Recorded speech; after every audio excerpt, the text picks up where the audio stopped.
JMB Aqua Agro Private Limited. এই কোম্পানীটোৰ managing director হ'ল জয়ন্তমল্ল বৰুৱাৰ পত্নী শ্ৰীযুতা জুলি ডেকা বৰুৱা। মেনেজিং ডাইৰেক্টৰ মানে সকলোৱে জানে আৰু আপোনালোকে আচলতে মালিক আৰু জুলি ডেকা বৰুৱা এই কোম্পানীটোৰ CMD আৰু ডাইৰেক্টৰ দুজন আছে। আনগৰাকী ডাইৰেক্টৰ হ'ল জয়ন্তমল্ল বৰুৱাৰ যি শ্ৰীমতী ৰীণা গীতা ভুজৰ বৰুৱা আৰু আন এজন সাধাৰণতে চবে জানে জয়ন্তমল্ল বৰুৱাৰ সম্পত্তিবিলাকৰ তদাৰক কৰা এজন মানুহ আছে। তেওঁৰ নাম হ'ল জহিৰুল ইছলাম। এই তিনিজন মানুহে মিলি আগতে JMB কোম্পানীৰ নাম আছিলে, তেতিয়া বেলেগ মানুহৰ নাম আছিলে। ইতিহাসবিলাক গাই থাকিব খোজাটো মোৰ উদ্দেশ্য নহয় কাৰণে মই সেইটো কোৱা নাই। এতিয়া সেই কোম্পানীটোৰ সকলোবিলাক ডকুমেণ্ট আমি ৰেজিষ্টাৰ অফিচৰ পৰা উলিয়াই আনিছো। জয়ন্তমল্ল বৰুৱাই যে কৈছিলে যে বিজেপিলৈ অহাৰ পাছত তেওঁ কোনো বেয়া কাম কৰা নাই। বিজেপিলৈ অহাৰ পাছত তেওঁ তেজপুৰত কিমান মাটি কিনিছিলে আপোনালোকে দেখিছিলে। তেজপুৰৰ মাটিৰ হিচাপটো টিভি পেপাৰ চবতে ওলাই গৈছে কাৰণে মই ইমান গাই থাকিব খোজা নাই। কিন্তু মন্ত্ৰিত্বৰ কাৰ্যকালত এটা দিনতে আকৌ 39 বিঘা 3 কঠা 16 লেচা মাটি ৰঙিয়াৰ কুমটিবাৰীত তেওঁ ক্ৰয় কৰিছে। কুমটিবাৰীত যিটো মাটি ক্ৰয় কৰিছে JMB Aqua Agro Private Limited, য'ৰ CMD য'ত MD হ'ল মন্ত্ৰী পত্নী জুলি ডেকা বৰুৱা, তাত কুমটিবাৰী গাঁৱৰ পট্টা নম্বৰ 7 নম্বৰ 146 145 300 301 302 626 628 249 এই দাগকেইটাত তেওঁ কিনিছে সৰ্বমুঠ মাটি 13 বিঘা 2 কঠা 17 লোচা। চৰকাৰী ডকুমেণ্ট আপোনালোকক মই দেখুৱাই আছো। এইটো যদি আপোনালোকে চাই জিলা কামৰূপ চক্ৰ কয়া, ৰেভিনিউ চাৰ্কলটোৰ নাম কয়া, গাঁও কুমটিবাৰী, জৰিফুৱা গাঁৱৰ জমাবন্দী ফৰ চাৰ্ভে ড্ৰেছ। লটটো হ'ল 8 নং লাট, কামৰূপ জিলা, ৰঙিয়া চাব ডিভিজন। চাৰ্কুলাৰৰ নাম কয়া, মৌজাৰ নাম পাণ্ডুৰী আৰু গাঁওখনৰ নাম কুমটিবাৰী। পট্টাৰ টাইপটো হ'ল নিষ্পি হিৰাজ। যাৰ পৰা মাটি কিনিছে প্ৰত্যেকটো বিঘা প্ৰত্যেকটো কঠাৰ ইয়াতে মাটিৰ পট্টা আছে। ইয়াত ক'ত কিমান তুলিছে তাৰ এখন লিষ্ট মই আগফালে লিখি আপোনালোকৰ কাৰণে উলিয়াই দিছো। এই সাৰাংশ অনুসৰি কুমটিবাৰী গাঁওখনত পট্টা নম্বৰ 7 নম্বৰত ম্যাদী পট্টাৰ মাটি আছে 13 বিঘা 2 কঠা 17 লোচা। 11 নম্বৰ পট্টাৰ 247 নম্বৰ দাগ, 246 নম্বৰ দাগ, 245 নম্বৰ দাগ, 173 নম্বৰ দাগ, 174 নম্বৰ দাগ, 30 নম্বৰ দাগ, এইকেইটা দাগত মুঠ মাটি আছে 10 বিঘা 1 কঠা 0 লোচা। তাৰপিছত 13 নম্বৰ যিখন পট্টা তাৰ 415 নম্বৰ দাগ আৰু 633 নম্বৰ দাগ। এইটো জয়ন্তমল্ল বৰুৱাৰ company JMB Aqua Agro Private Limited। সেই কোম্পানীটোৰ নামত আছে 2 কঠা 14 লোচা মাটি। তাৰপাছত আহিলে 23 নম্বৰ পট্টা, কুমটিবাৰী গাঁৱৰ 23 নম্বৰ পট্টাত আছে 252 নম্বৰ দাগ, 449 নম্বৰ দাগ, 251 নম্বৰ দাগ, 166 নম্বৰ দাগ। এইকেইটা দাগত সৰ্বমুঠ মাটি আছে 4 বিঘা 4 কঠা 17 লোচা। 25 নম্বৰ যিখন পট্টা আছে তেওঁৰ পত্নী কোম্পানীৰ 25 নম্বৰ দাগত 322 নম্বৰ দাগত আছে 3 বিঘা 0 কঠা 5 লেচা। 321 নম্বৰত আছে 2 বিঘা 1 কঠা 0 লেচা, অৰ্থাৎ 25 নম্বৰ দাগত আছে 5 বিঘা 1 কঠা 5 লেচা। আৰু 43 নম্বৰ যিখন পট্টা আছে 43 নম্বৰ পট্টাখনত দাগ আছে 5টা। 325 নম্বৰ দাগত 316 নম্বৰ দাগ, 190 নম্বৰ দাগ, 235 নম্বৰ দাগ আৰু 227 নম্বৰ দাগ। এই 43 নম্বৰ দাগত আছে জয়ন্তমল্ল বৰুৱাৰ পত্নী জুলি ডেকা বৰুৱাৰ যিটো মেনেজিং ডাইৰেক্টৰ, সেই কোম্পানীটোৰ নামত মাটি আছে 5 বিঘা 1 কঠা 13 লোচা। মুঠতে জুলি ডেকা বৰুৱাৰ কোম্পানীটো JMB Aqua মানে পানী মাছ খেতি কৰা বস্তুৰ Aqua Agro কৃষি প্ৰাইভেট লিমিটেড JMB বুলিয়ে লিখা আছে, তাত জয়ন্তমল্ল বৰুৱা বুলি লিখি থোৱা নাই। JMB মানে আৰু কোনেনো নাজানিব, যদি ৱাইফ আপোনাৰ তাত MD হয় তেতিয়াহ'লে নিশ্চয় JMB মানে জয়ন্তমল্ল বৰুৱা। জয়ন্তমল্ল বৰুৱাৰ যিখন ফাৰ্ম সেই ফাৰ্মখনত এই অকল ৰঙিয়াৰ কয়া ৰাজচক্ৰৰ কুমটিবাৰী ৰাজহ গাঁৱত ম্যাদী পট্টাৰ মাটি আছে 39 বিঘা 3 কঠা 16 লোচা। আৰু সেই প্ৰায় 40 বিঘা মাটিৰ ম্যাদী পট্টাৰ প্ৰত্যেকখন পট্টা মই আপোনালোকৰ হাতত আজি সাংবাদিকৰ হাতত তুলি দিছো। আৰু এই পট্টাখন যদি আপুনি পঢ়ি চাই তেতিয়াহ'লে দেখিবলৈ পাব যে মাত্ৰ এটা দিনত 40 বিঘা মাটি কিনিছে। সেই তাৰিখটো 26 এপ্ৰিল 2023, অৰ্থাৎ জয়ন্তমল্ল বৰুৱা মন্ত্ৰী হৈ থকা কালত আৰু কৰ মন্ত্ৰী বিজেপিৰ মন্ত্ৰী হৈ থকা কালত, বিজেপি চৰকাৰৰ মন্ত্ৰী হৈ থকা কালত তেওঁ যে কৈছে যে জয়ন্তমল্ল বৰুৱাই বিজেপিলৈ আহি একো অন্যায় কাম কৰা নাই, কোনো সম্পত্তি কৰা নাই, কোনো 2 নম্বৰী কৰা নাই, এটা দিনৰ ভিতৰত 40 বিঘা মাটি কিনিছে JMB Aqua agro private limited June 2022 Jayanta Malla Baruah মন্ত্ৰী হৈছে 2023 এপ্ৰিলত তেওঁ ৰঙিয়া মাটি একেলগতে কিনিছে ফাৰ্ম হাউস ডাঙৰ ফাৰ্ম হাউস যদিও মই ইয়াত কৈছো আপোনালোকক যে প্ৰায় 40 বিঘা মাটি আছে একচুয়ালি তাত মাটি আছে টোটাল 125 বিঘা আগতে প্ৰথম তেওঁ যেতিয়া লৈছিলে 107 বিঘা আছিল তাত মাটি তাত মানে মাটিখিনি লৈ গৈ আছে চৰকাৰী মাটি মানে আনসাৰ্ভে নন কেডেষ্ট্ৰিয়েল বুলি শব্দ এটা নিশ্চয় আপোনালোকে সকলো মানুহে জানে অসমৰ মানুহে আনসাৰ্ভে নন কেডেষ্ট্ৰিয়েল এতিয়ালৈকে চৰকাৰী হিচাপত নহা মাটি ৱেটলেণ্ড দেই আটাইতকৈ ইণ্টাৰেষ্টিং মাটিটো আকৌ ৱেটলেণ্ড জলাশয় মাটিৰ শ্ৰেণী বুলি ক'লে জলাহ বুলি ক'ব লাগিব তেনেকুৱা মাটি তেওঁ বৰলীয়া নদী আৰু ননা নদীৰ মাজৰ সেইটো অংশ 125 বিঘা মাটিৰ গোটেই পথাৰখনে তেওঁ কিনি লৈ ললে 26/4/2023 চনত তেওঁ মাটিৰ পট্টাটো কৰি লৈছে গাঁওখনৰ নাম কুন্তিবাৰী সাব ডিভিজনটোৰ নাম ৰঙিয়া আৰু ৰেভিনিউ সাৰ্কুলটোৰ নাম কয়া বৰলীয়া আৰু নোনা এই দুখন নদীৰ মাজত তেওঁ 125 বিঘা মাটি এনেকৈ নন কেডেষ্ট্ৰিয়েল মাটি হস্তগত কৰিছে বুলি ক'ব লাগিব বেদখল কৰিছে বুলি ক'ব লাগিব প্ৰথমটো তাতেই উচ্ছেদটো মাৰিব লাগে আচলতে মইতো এতিয়া অসমৰ মুখ্যমন্ত্ৰীক আহ্বান জনাইছো মুখ্যমন্ত্ৰী ডাঙৰীয়া আপোনাৰ মন্ত্ৰী জয়ন্ত মল্ল বৰুৱা বেদখলকাৰী তেওঁ নন কেডেষ্ট্ৰিয়েল চৰকাৰী মাটি মানে এতিয়ালৈকে শিকলি নেপেলোৱা এতিয়ালৈকে হিচাপ নকৰা সাৰ্ভে নকৰা আনসাৰ্ভেড মাটি 125 বিঘা যদি হয় তেতিয়াহ'লে 40 বিঘা যদি মই মাইনাস কৰি দিও কিমান হ'ব 85 বিঘা মাটি এই মুহূৰ্তত ৰঙিয়াৰ কয়া ৰেভিনিউ সাৰ্কুলৰ অন্তৰ্গত কুন্তিগাৰী গাঁৱত নোনা নদী আৰু বৰলীয়া নদীৰ মাজত তেওঁ বেদখল কৰি আছে আপুনি চৰকাৰী বেদখল কৰি থকা মানুহক মাটি বহুত উচ্ছেদ কৰি আছে কালি লখিমপুৰৰ শিঙিমাৰী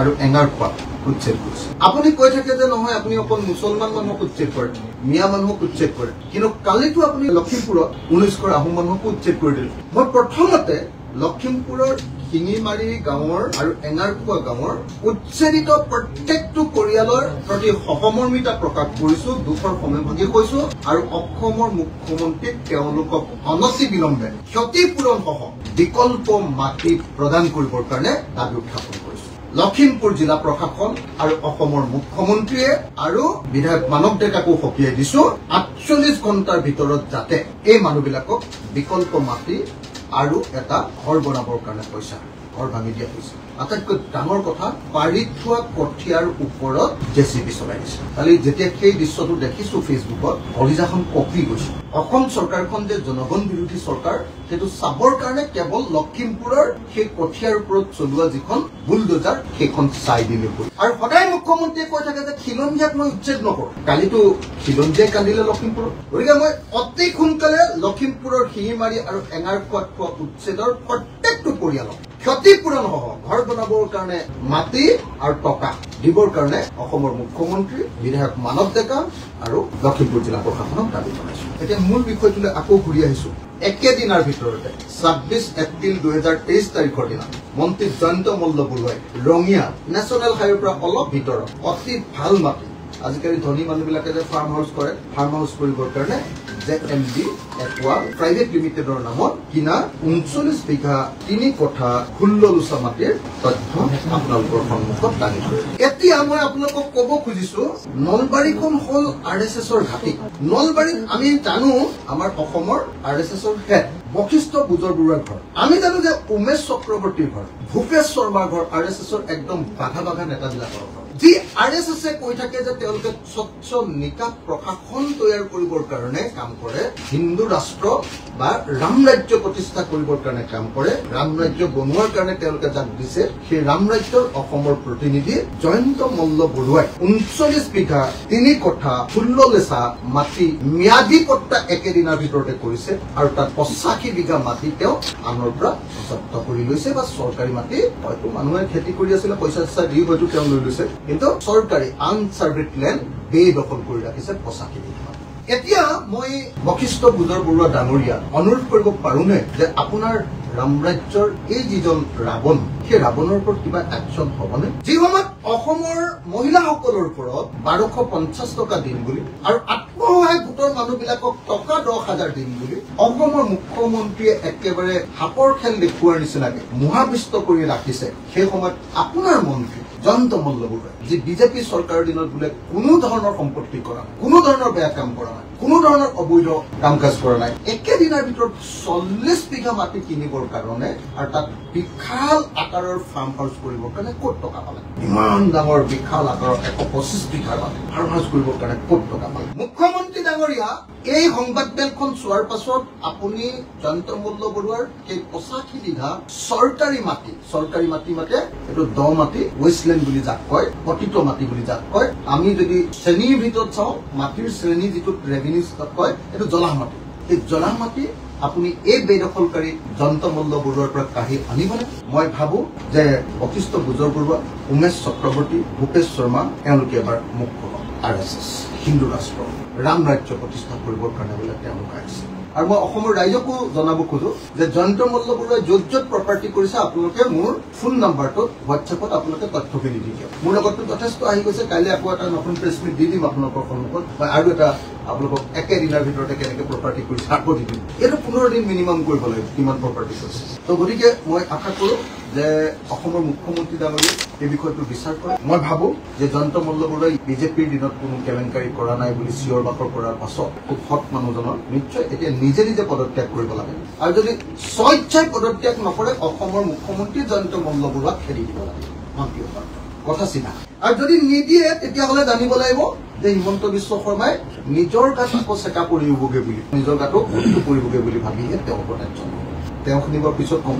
এতিয়া মই আপোনালোকক এটা কথা কৈছো, এই বিজেপিয়ে যে ইমান ডাইলগ মাৰি থাকে, নেহি খাওঁগা খানে নেহি দুংগা, এই পাৰ্টিৰ মানুহে যি শ্যামাপ্ৰসাদ মুখাৰ্জী, দীনদয়াল উপাধ্যায়, অটল বিহাৰী বাজপেয়ী তেওঁলোকৰ কথা সদায় কৈ থাকে। তেওঁলোকে যি সমাজ প্ৰতিষ্ঠা কৰাৰ কথা কয়, সেই সমাজত কংগ্ৰেছৰ দিনত 15 বছৰ লুটি পুতি খোৱা আটাইতকৈ দুষ্ট মানুহকেইটা, আটাইতকৈ বদমাছ মানুহকেইটা, দগাবাজ মানুহকেইটা এতিয়া বিজেপিৰ মেইন কৰ্তা বিধাতা। তাৰ পাছত তেওঁলোকে দীনদয়াল উপাধ্যায়, শ্যামাপ্ৰসাদ মুখাৰ্জী, অটল বিহাৰী বাজপেয়ীৰ নামটো কেনেকে মুখত লৈ থাকে মই এতিয়া আচৰিত পাওঁ। তেওঁলোকে কেনেকে হিন্দু ৰাষ্ট্ৰ ৰাম ৰাজ্যৰ কথাৰ নামটো কেনেকে লৈ থাকে এই দগাবাজ বিলাকক লৈ, এইটো মই আচৰিত।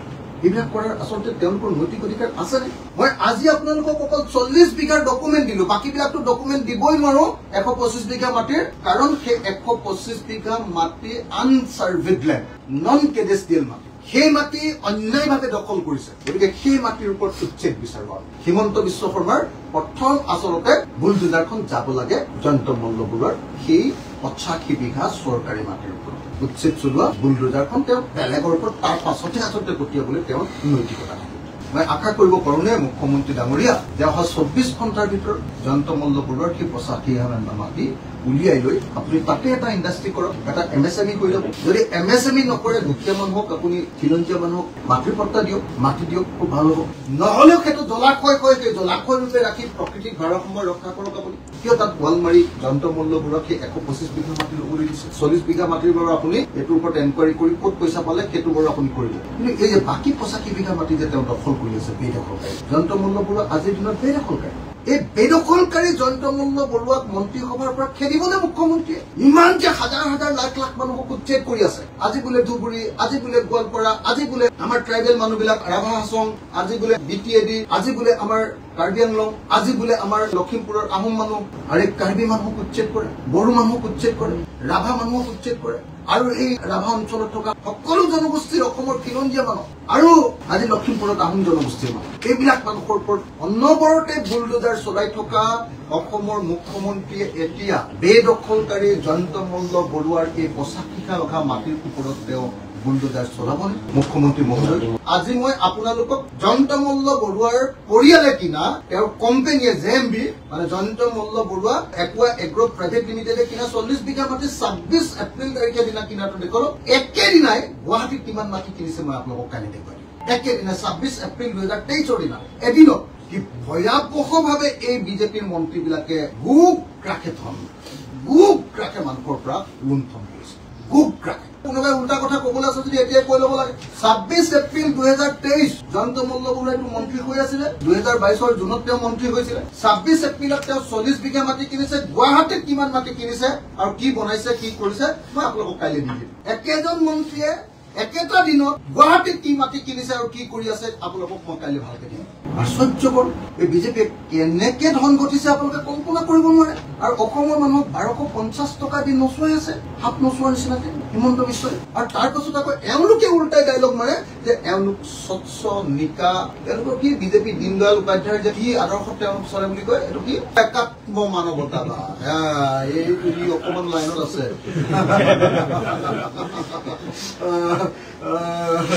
আমাৰ একাত্ম মানৱতা এই একাত্ম মানৱতাবাদৰ কথা এই যে দগাবাজ কেইটাৰ হাতত RSS আৰু বিজেপিয়ে অসমৰ শাসনভাৰ দি দিলে দগাবাজ মই শব্দকেইটা অসমীয়া একদম খাটি শব্দকেইটা কৈ আছো আপোনালোকক দুষ্ট দগাবাজ বদমাছ এই দগাবাজ কেইটাৰ হাতত দি লৈ কেনেকে অসমখন খতম কৰি দিছে আৰু তাৰ পাছত বিজেপি আৰু RSS আমাৰ সন্মুখত আদৰ্শৰ কথা কৈ থাকে একাত্ম মানৱতাবাদ প্ৰতিষ্ঠা কৰাৰ কথা এতিয়া চাওঁ বশিষ্ঠ গুজৰ বৰুৱা কিমান গৰজি উঠিব পাৰে চাওঁ হিমন্ত বিশ্ব শৰ্মাই উচ্ছেদ কৰিব পাৰে নে নাই চাওঁ হিমন্ত বিশ্ব শৰ্মাই তেওঁ মন্ত্ৰী হোৱাৰ পৰা জয়ন্ত মল্ল বৰুৱাক আঁতৰাব পাৰে নাই দেখা যাব